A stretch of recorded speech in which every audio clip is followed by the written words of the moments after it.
friends. Thanks for coming back today. It's good to see you again.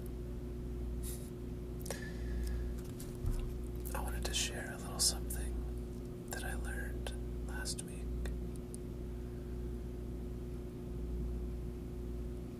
I thought you might enjoy a little story.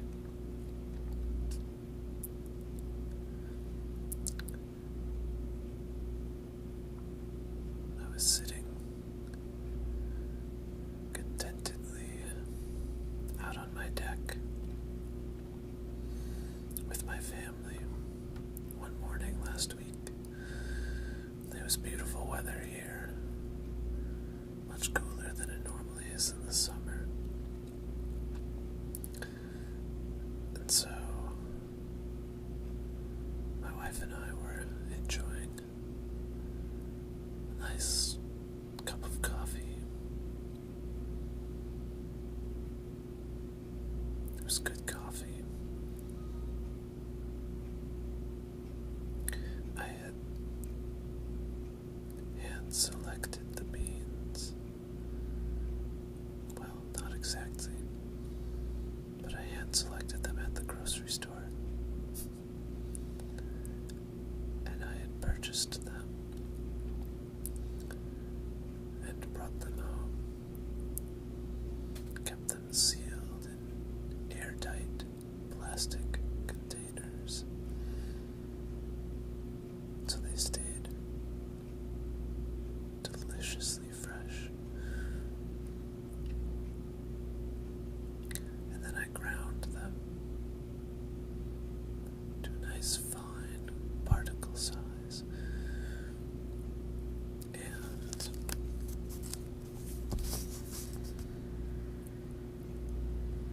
I got out my mocha pot. Now it's not a real mocha pot. A real mocha pot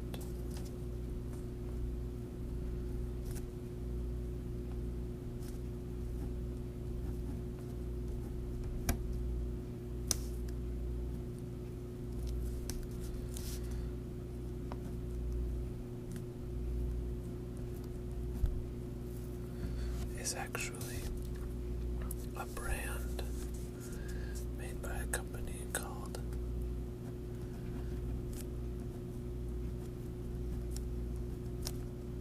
Bialetti.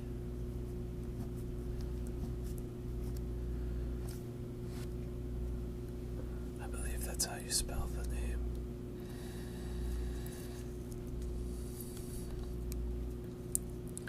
I'm a bit more frugal.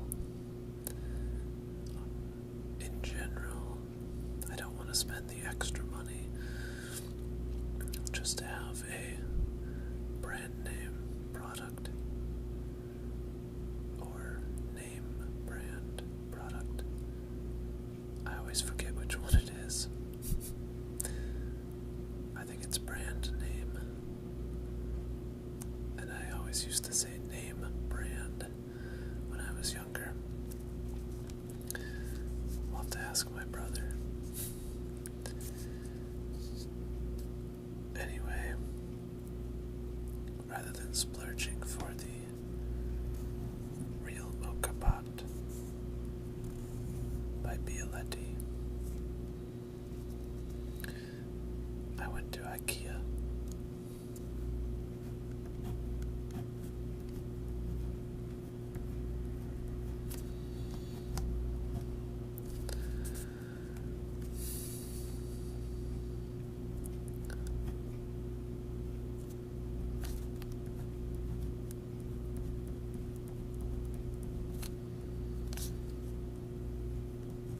Which is how we always said it.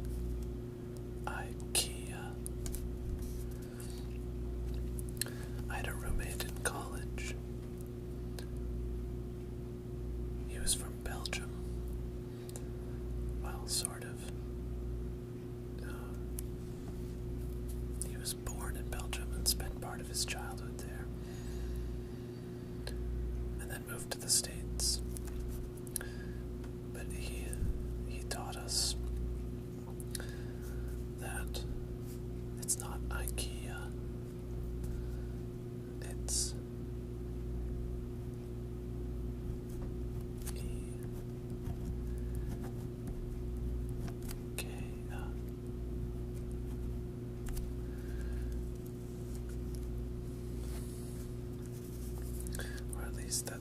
always screw up saying it.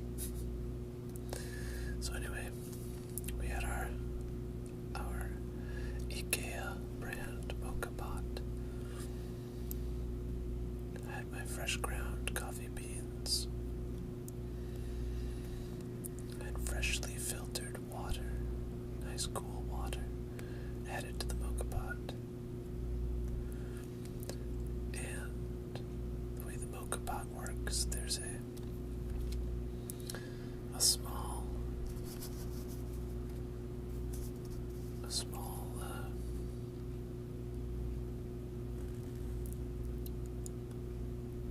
container on the bottom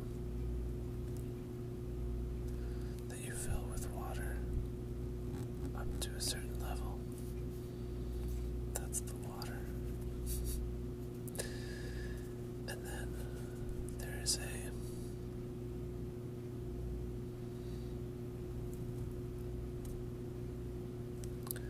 filter.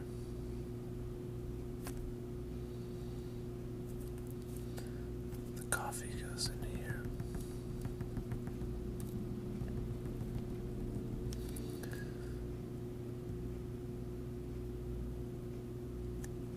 By the way, this is the side view. And the filter has an area, or has a section for coffee on the top, the coffee grounds. And then it has this nozzle sort of thing. And all of this just rests here. And then there's a rubber gasket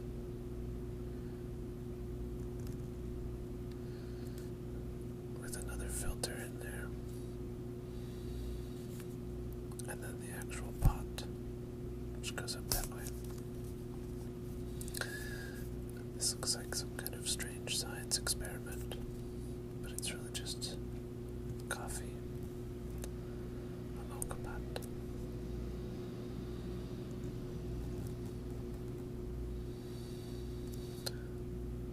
And that goes on the stove, on the burner.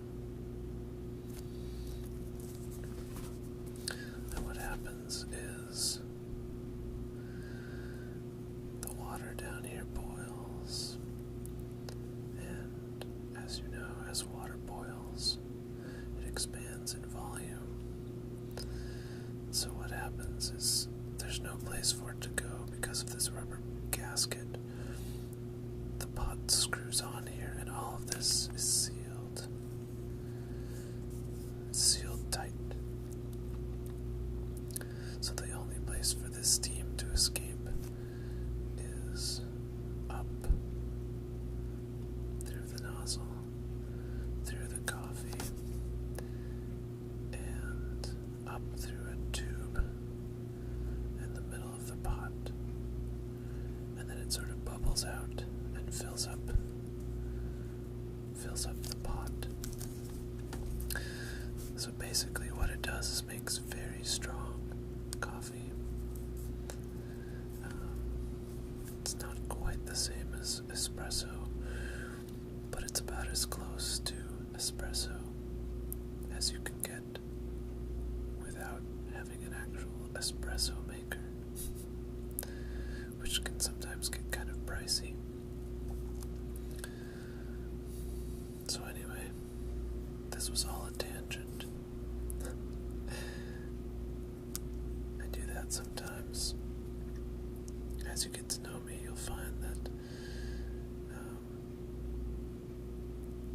when I tell stories or talk about mostly any topic, actually, I like to make sure to give context for things,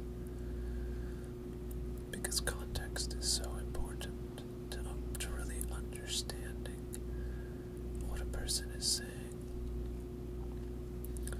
So sometimes I find myself on little rabbit trails like this, talking about my mocha pot and how it works. So all this is to say this was some good coffee that morning. I was sitting out on my deck with my wife. My kids were playing, and my wife and I were just enjoying our coffee. And we live on a corner lot. If I ever have a choice, I will not live on a corner lot because I miss having a backyard. But that's the way it goes right now. So, even though the deck, we think of it as being off of our back door, it's actually still the side of the house. And there's a street on that side and a sidewalk that goes past it. And so our garden is right along the sidewalk, which is a little bit unusual, but I guess that's how it goes sometimes. So as we were sitting there, there was a group of people who walked past, a group of 4 people, 2 men, 2 women, and they were dressed in a very eclectic style. I don't quite know how to describe it even. Maybe slightly emo or goth, maybe some punk with a sprinkling of steampunk thrown in. It's a very unusual style, or at least from my perspective, it was unusual. It's very different from how I dress. And that's where I'm going with this story. I saw this group of people, and immediately I had some kind of preconceived notion of what kind of people they would be like, what kinds of things they would be interested in, how they would speak.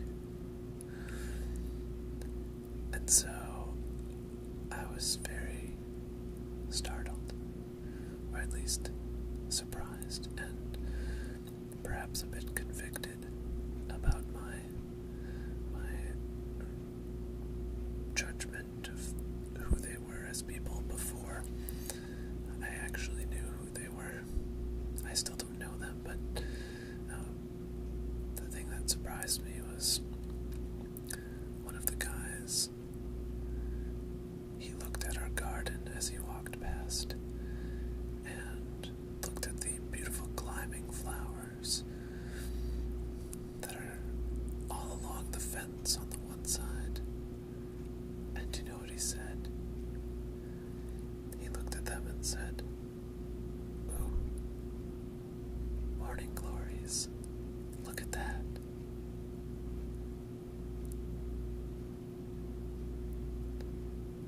And I had a moment of realization that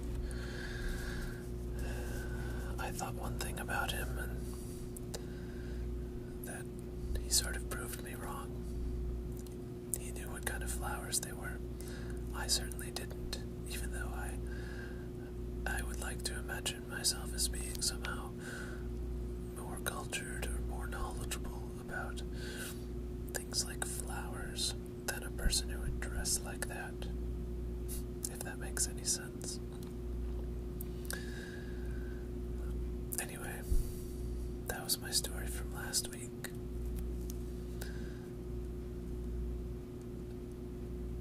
What do you think about my reaction? What would you have thought in the same situation? If you saw someone dressed differently than you, but then they surprised you with something they said. Have you ever experienced that? Certainly eye-opening and made for some fascinating thought.